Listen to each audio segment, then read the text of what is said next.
아침에 우리 모두에게 청량할 수 없는 은혜와 축복과 능력으로 함께 해주시기를 간절히 소원합니다. 한 주간 은혜 가운데 잘 보내신 줄로 믿습니다. 새로운 주간도 하나님의 더 놀라운, 더 풍성한, 더 복된 한 주간이 되시기를 예수님의 이름으로 축복합니다. 예수님께서 여러 지역을 주로 다니시다가 이제 예루살렘으로 올라가셨습니다.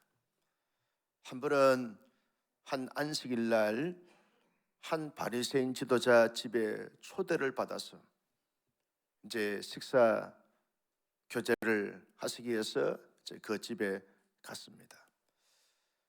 예수님께서 안식일 날 사람의 병을 고치는 것이 옳으냐 그러냐라고 하는 질문을 던지시면서 바리새인과 유대 종교 지도자들이 지켜보는 가운데 수정병에 걸렸던 한 사람의 병을 고치시게 되었습니다. 유대인의 전통의 규례에 의하면 안식일 날은 병 고치는 사역을 해서는 안 되는 것입니다. 안식일을 범하게 되어지는 것이죠. 유대인들이 바벨론 포로 생활하면서 왜 우리가 바벨론 포로가 됐는가 원인을 따져보니까 하나님의 율법을 잘 지키지 못해서 우리가 포로가 됐다. 그러면 어떻게 할 거냐? 철저하게 율법을 잘 지키자. 그래서 율법을 613가지 세부 규칙을 정하게 되어졌습니다. 안식일 규례는 39가지의 세부 규칙을 정하고 이것을 지키면서 하나 유대 종교의 전통이 되어졌습니다. 규례가 되어졌습니다. 이것을 범하게 되었으면 바로 이렇게 처벌을 받게 되어지는 것입니다. 그런데 예수님께서 유대 종교 지도자들이 바리새인이 지켜보는 가운데서 수정병 걸린 사람의 병을 고치게 되니까 안식일을 눈앞에서 범하게 되어지는 것이죠. 유대인들이 볼 때는 의도적으로 예수님이 안식일을 범하게 되어지면서 유대의 전통과 규례를 어기는 것이 되어지는 것입니다. 예수님께서 왜 유대 종교 지도자 지켜보는 가운데 안식일을 이렇게 범하시면서 수정병을 고치시게 되는가? 라고 말할 때 예수님은 제자들과 거기에 모였던 수많은 사람들에게 참된 진리, 올바른 진리를 가르쳐 주고 싶었던 것입니다. 안식일은 도대체 누구를 위하여 존재하냐? 누구를 위하여 지키느냐? 사람을 위한 것인가? 아니면 안식일 자체를 위한 것인가? 사람들이 정해놓은 전통이 중요한 것이냐? 아니면 하나님의 참된 진리 그 자체가 중요하냐 하는 문제를 염두에 두시고 안식일의 진정한 본질은 하나님의 사람들이 하나님 안에서 참된 안식을 누리고 그 안식을 통해서 재충전되어져서 하나님 앞에 영광 돌리는 이것이 안식일의 진정한 의미일 텐데 이 의미를 상실하고 하나의 그들이 정해놓은 전통으로서 해야 된다 하지 말아야 된다라고 하는 이것을 가지고 그렇게 주장하게 되었으면 참된 진리의 본질을 벗어날 수가 있게 되어진다는 것이죠. 여러분 수정병을 찾아보니까 몸에 독소가 들어가서 온몸이 붓는다는 것이죠. 그리고 갈증을 느낀다는 것이죠. 갈증을 느끼게 되었으면 물을 마시게 되어지는데 물을 마시면 다시 몸이 붓고 붓는 몸이 또 다시 갈증을 느끼면서 온몸이 이렇게 퉁퉁 부으면서 너무너무 고통스러워 하게 된다는 것이죠. 예수님은 그 수정병 걸린 사람의 그 고통스러움을 아신 것이죠. 보신 것이죠. 그에게 진정한 안식, 하나님의 참된 안식과 치유와 회복을 통해서 하나님의 안식을 누리도록 하기 위한 하나님의 그 예수님의 의도가 있다는 것이죠. 날이 중요하고 전통도 중요하지만 그보다 훨씬 더 중요한 것은 사람의 마음에, 사람의 육체에, 사람의 영혼의 안식을 누리면서 하나님을 기억하고, 그러면서 하나님께 재충전되어져서 하나님을 위해서 무디게 살아가는, 이것이 안식일의 진정한 의미다. 이게 하나님께서 안식일을 정하신 이유이고 목적이다. 이것이 안식일의 진정한 진리다 라고는 사실을 예수님께서 유대인의 전통을 어기면서 안식일의 진정한 본질을 드러내시면서 가르쳐 주시고 있는 것입니다. 이 사실을 지켜본 제자들에게 예수님이 도전하는 것이죠. 너희들이 앞으로 나 없는 세상에 살아가면서 언제나 복음의 참된 진리를 따라서, 복음의 참된 진리를 위하여 삶을 살아가는 것이 중요하다. 사람들의 전통과 습관이 중요한 것이 아니고, 복음의 참된 진리를 가슴에 품고 진리를 지키면서 진리를 드러내기 위해서 살아가는 것이 진정한 나의 제자의 참된 도다. 이것을 예수님께서 말씀하고 계시는 것입니다. 예수님께서 또 비유로 말씀하십니다. 잔치집에 너희들이 초청을 받거든 가장 높은 자리에 너희들이 가서 덜썩 주저앉아서 대접을 받고자 하는 것은 옳지 않다. 왜냐하면 너보다 높은 사람이 오게 되었으면 너가 앉은 높은 자리에서 일어나서 자리를 비워줘야 되고, 저 끝마리의 끝에 자리에 앉게 되었으면 얼마나 불편하고 창피하냐. 그러니 너희들이 잔치집에 초대가 되거든 맨 끝자리에 앉는 것이 중요하다. 그러면 주인이 와서 너보다 높은 사람이 없게 되었으면 높은 자리로 안내할 것이 아니냐. 여러분, 이것은 이 팔레스타인 지방의, 중동 지방의 문화를 우리가 이해해야 하는 것이죠. 요즘은 뭐 식탁에 앉아 있지만 그래서 원탁 회의를 많이 하지 않습니까?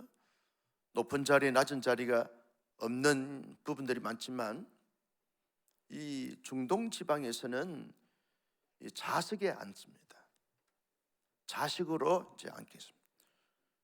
그래서 제일 어른이 제일 이 높은 자리에 앉고, 그 다음 순서에 따라서 이제 낮은 자리로 이렇게 나가게 되어지는 것이 하나의 예의인 것입니다.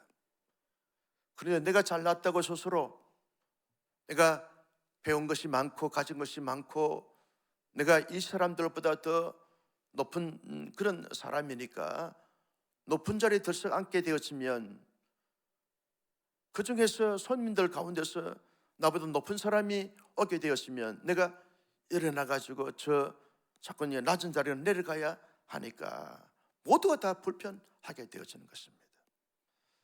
예수님께서 이렇게 비유로 말씀하시면서 말씀하신 그 의도가 뭡니까? 앞으로 제자들은 스스로 자신들을 높이지 말고, 스스로 높은 체에서 높은 자리에 앉아있지 말고 겸손하면서 섬기는 자로 삶을 살아가는 것이 중요하다. 자기를 높이면 낮아지지만 자기를 낮추게 되었으면 하나님께서 높여주신다. 그러므로 누가 높으냐라고 하는 것을 가지고 시석게임을 해서는 안 된다. 옳지 않다.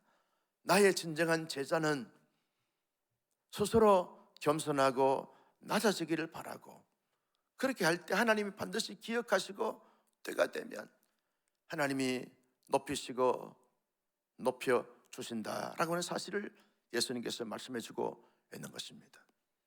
또 하나의 예수님께서 하신 말씀이 뭡니까?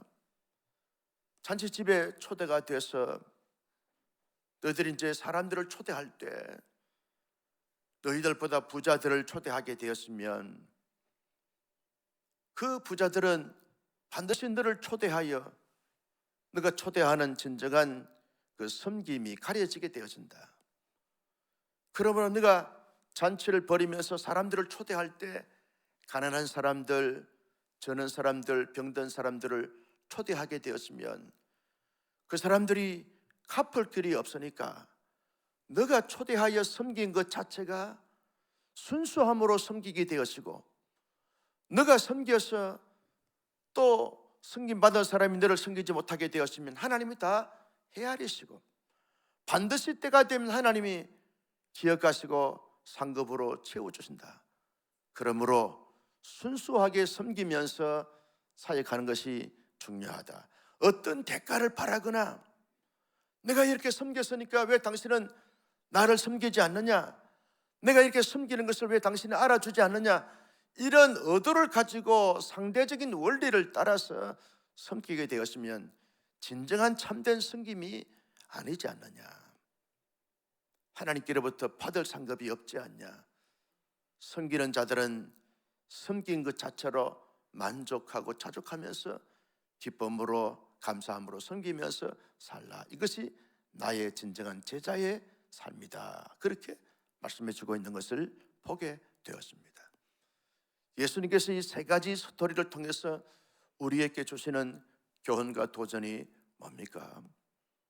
하나님의 사람들이 살아가면서 여러분 늘 체면, 습관, 전통, 어떤 규례, 규칙, 이것을 따라서 살아가는 것이 좋은 것입니다. 귀한 것입니다. 아름다운 것입니다. 유익한 것입니다. 그러나 그것이 진리와 배치가 되어지고 반대가 될 경우에는 과감하게 내려놓아야 하는 것이죠. 이걸 붙잡고 있게 되었으면 진리가 가려지게 되어지는 것이죠. 진정한 진리의 본질을 드러낼 수가 없게 되어지는 것을 우리가 보게 되었습니다. 여러분, 사람들이 정해놓은 전통은 그 나름대로 모순이 될 수가 있는 것이죠. 시대에 맞지 않을 수가 있는 것입니다. 그러나 진리는 영원 불변한 줄로 믿으시면 아멘.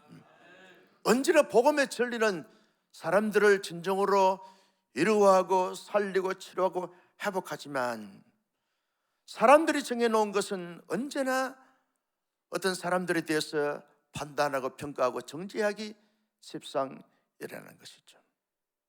무엇이 참된 진리인가?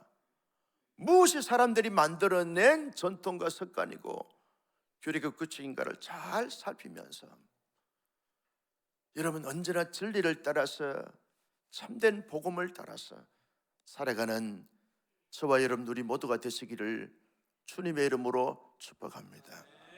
여러분, 전통과 습관과 규례는 사람들을 경직하게 만듭니다. 분위기를 다운시킵니다. 나도 그도 경계하게 되어지면서 불편하게 만들게 되어지지만 참된 복음의 진리는 살리는 것이죠. 예수님이 안식일 날 이런 유대인이 지켜보는 가운데서 아주 따가운 시선을 받으면서도 그 수정병 들린 사람을 살리는 것이죠. 치유하시고 진정한 안식을 주시는 것을 보면서 여러분, 우리는 유대인과 그리고 종교 지도자들과 바리새인의 입장인가 아니면 예수님의 입장인가를 늘 생각해야 하는 것이죠. 사람들의 따가운 시선도 중요하지만 하나님을 의식하면서 하나님의 진리를 따라가는 것이 중요한 것이죠. 사람들께 때로는 경계를 받고 무시를 당하고 어떤 위험을 받는다 할지라도 하나님의 진리를 위해서 진리를 따라 살아가는 삶 자체가 오늘 참된 예수의 제자들의 삶의 모습이어야 한다는 것이죠. 저도 아주 이 보수 중에 보수 교회에서 이렇게 어릴 때 자랐습니다. 고등학교를 가려 그러면 이렇게 이제 도시로 나가야 되기 때문에 제 집을 얻어가지고 그렇게 생활하면서 공부를 했는데, 주일날 이제 학교를 가야 되잖아요. 그러면 자취를 했으니까 음식을 잔뜩 이제 어머니가 해주면 이것을 가지고 이제 차를 타고 가야 됩니다. 한 40, 50분 정도 이제 차를 타고 가야 되는데 안식일이지.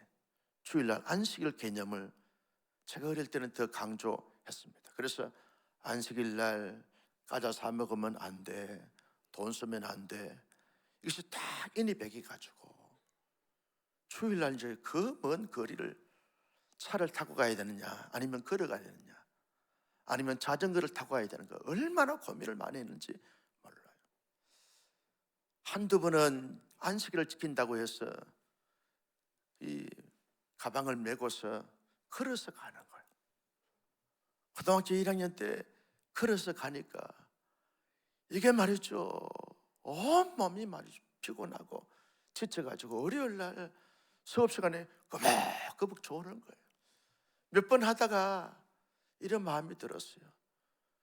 이 안식일을 이렇게 지키다가 사람 잡겠다 이거. 무엇이 중요하냐, 무엇이 중요하냐, 이걸 많이 생각하면서 갈등하다가 차를 타죠. 차비를 내고 차를 타고 가니까 얼마나 편하고 좋은지. 그러면서 안식일에 대한 부분들을 많이 갈등한 이 어릴 때 추억이 있습니다. 어릴 때 주로 이 안식일 날 주로 이제 저희들은 저희 집 마당에 교회가 있었기 때문에 이 안식일을 범하고 범치 않고 하는 부분들은 교인들이 다 지켜보는 것이죠. 주로 주일날 이제 친구들이 어릴 때 시골 동네에 이 어린 꼬맹이들이 얼마나 많습니까? 저희 또래만 해도 12명이 있었는데, 여러분 주로 주일날 되어지면 다 알사탕, 눈가리 사탕, 뭐 이런 사탕 사 먹으면서 이렇게 줄줄 빨고 다니는 거예요. 아이스크림, 여름에 아이스크림 여러분 생각나세요? 아이스크림 쭈쭈밥 빨고 다니면 얼마나 부러운지 몰라요. 여러분 이 안식일날 사 먹어야 되고 안 사 먹어야 되고 이 문제 때문에 얼마나 제가 어릴 때 상처가 많은지 몰라요. 여러분 안식일 도대체 누구를 위해서 있느냐, 누구를 위해서 안식일을 지켜야 되느냐 하는 부분들을 우리가 많이 생각해 보면서 언제나 참된 진리가 뭐냐라고 하는 것을 찾으면서 언제나 어디서는 어떤 상황 속에든지 간에 온전한 하나님의 진리를 따라 살아가는, 그래서 사람들을 살리고 공동체를 살릴 수 있는 우리 모두가 되시기를 예수님의 이름으로 축복합니다. 여러분 하나님의 사람들은 언제나 높아지기를 바라고, 그리고 높은 자리에 오르는 것도 중요하지만 스스로 자기를 높이는 것이 여러분 중요치 않다는 것입니다. 늘 겸손하고 겸비한 자세를 가지고 살아가게 되었으면 하나님이 높여주시면 그 높아지는 이것이 진정한 복이라는 거예요. 높아지지도 않으면서 자기 스스로 나는 대단한 사람이야, 나는 잘난 사람이야, 나는 너희들과 다른 차원의 다른 사람이야 스스로 자고하게 되었으면 교만하고 거만하고 자만한 사람이 되어지지만, 나는 저 사람보다 낮은 사람이다, 나는 언제나 스스로 자기를 낮추면서 겸손과 겸비함을 추구해 갈 때 하나님이 다 기획하시고 때가 되면 반드시 높여주실 줄로 믿습니다. 내가 나를 높이면 내가 나를 높이는 거기까지밖에 높아지지 않지만 하나님이 나를 높이면 세상이 감당할 수 없는 거죠. 하나님이 나를 높여 주실 때까지 언제나 겸손한 자, 섬기는 자, 언제나 낮아지는 이런 하나님의 사람들이 되어지면서 살아가는 것이 중요하다는 것이, 예수님께서 이렇게 말합니다. 따라서 합니다. 나는 마음이 온유하고 겸손하니. 여러분 예수님은 나는 마음이 온유하고 겸손하니, 예수님은 늘 겸손하셨어요. 가장 높은 자리에서 영광과 찬양과 존귀를 받으시게 합당하신 그 예수님께서 낮고 천한 인간의 몸을 입고 오셔서 죽기까지 복종하신 것이 빌립보서 2장의 말씀 아닙니까? 여러분 모든 것 되신 예수님께서도 스스로 겸손하셨어요. 스스로 죽기까지 복종하셨어요. 그래서 우리를 살려주셨어요. 원래 하나님의 영광스러운 자녀로 삼아주셨어요. 그 예수님을 믿고 그 예수님을 나의 주 나의 하나님으로 고백하는 사람들이 조금은 가졌다고 조금 안다고 조금 높아졌다고 스스로 자고하면서 나 위에는 다른 것이 없다, 다른 사람이 없다, 내가 가장 똑똑하고 내가 가장 잘났고 내가 가장 훌륭하고 내가 가장 높다라고 하는 이런 교만과 자만은 결코 예수의 제자로서 합당한 온당한 삶의 모습과 자세가 아니다는 거죠. 언제나 어디서나 어디를 가든지 간에 늘 겸손과 겸비한 마음을 가져서 당신의 삶의 모습을 보니까 예수님이 많이 생각이 난다고, 예수님을 많이 닮아서 너무 감동이라고, 존경한다고, 이런 말을 들을 수 있는 우리 모두가 될 수 있기를 예수님의 이름으로 축복합니다. 여러분, 우리가 살다 보면 때때로 사람들 관계성 속에서 섬기면서 살게 되어지고 대접하면서 살게 되어지죠. 대접을 하기도 하고 대접을 받기도 하면서 살아가게 되었습니다. 그런데 우리가 어떤 것을 섬기면서 대접하면서 관계를 가지게 될 때 늘 어떤 조건을 가지고 어떤 기대감과 바람을 가지고 섬기게 되었으면 자꾸 내 스스로가 섭섭하게 되어지는 것이죠. 나는 이렇게 섬겼는데 왜 당신은 그 정도밖에 섬기지 않느냐, 이 마음을 갖게 되어진다는 것이죠. 저희는 이제 목회자들 모임에 몇 그룹이 있는데 한 그룹은, 그 중에 한 그룹은 밥 먹는 이 그룹이 있습니다. 주기적으로 돌아가면서 이제 목사님들 네 가정이 돌아가면서 이제 밥을 사면서 교제하는 그런 밥 먹는 그룹이 있는데, 어떤 목사님은 이제 대접을 하는데 좀 이렇게 가격이 좀 이 착한 가격으로 대접을 해요. 어떤 목사님은 이 가격을 좀 이렇게 착하지 않는 아주 높은 이 금액의 음식을 이제 대접을 섬기게 되었습니다.